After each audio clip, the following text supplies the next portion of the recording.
عملنا الخلطة الحلوة اهو للفرخة بتاعتنا، ملح وفلفل وقرفة وجنزبيل، ولو عندك بهارات فراخ، ما عندكش زعتر اي حاجة، وحطينا جنزبيل وملح وفلفل وقرفة يلا وورق لورا، وقلبناهم. طبعا عاملين بصل مبشور وطماطم مبشور. يلا وغسلنا الفرخة بتاعتنا الحلوة بالمية كويس ونضفناها، وبعدين بالملح وبالدقيق ودعكناها حلو وشطفناها كذا شطفة وجبناها. يلا هنتبلها هنا في التتبيلة الحلوة بتاعتنا عشان نحطها على الخضار الحلو اللذيذ بتاعنا الرهيب ده اهو. شايفين يا حبايبي بنحط جوه الجلد التتبيلة جميلة جدا اهو. كل الفراخ اهي وراك الفراخ ونتبل كده وجواها نغطي ونعمل الصدور هكذا. يلا بجد ولا اروع، فراخ مشوية بالبطاطس في الفرن ني في ني، احلى بتكون صينية بطاطس. والبدنجان اعملوه ودوقوا الاكلة دي، البدنجان بيبقى مسكر رهيب والبطاطا الحلوة.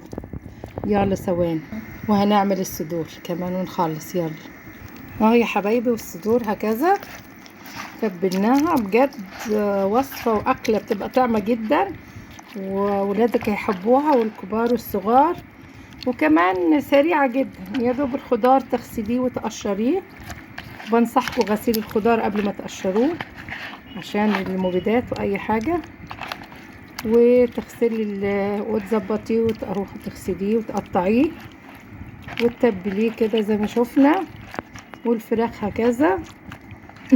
بتبقى اكله جميله جدا وحلوه جدا والبيت كله بيحبها. وكمان العرايس اللي عايزين يعملوا اكل ومش عارفين، سريعه جدا وسهله ومحبوبه على فكره، الكبار كلهم بيحبوها والصغيرين. الفراخ بتشوي بتبقى تغيير طعام جميله، مش على طول سلق او شوي على الفحم او شوي في الفرن. انصحكم بطلوا الشوي على الفحم، احنا بنشويها بتبقى زي الحاتي بالظبط، زي ما وريتكم في الفيديو قبل كده.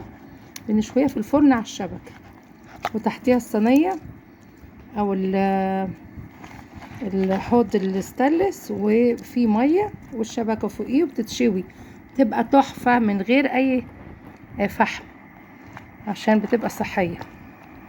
يلا هنكملها فوق البطاطس بتاعتنا وهنحطها في الفرن وهنشوفها لما تستوي. يلا بالهنا والشفا.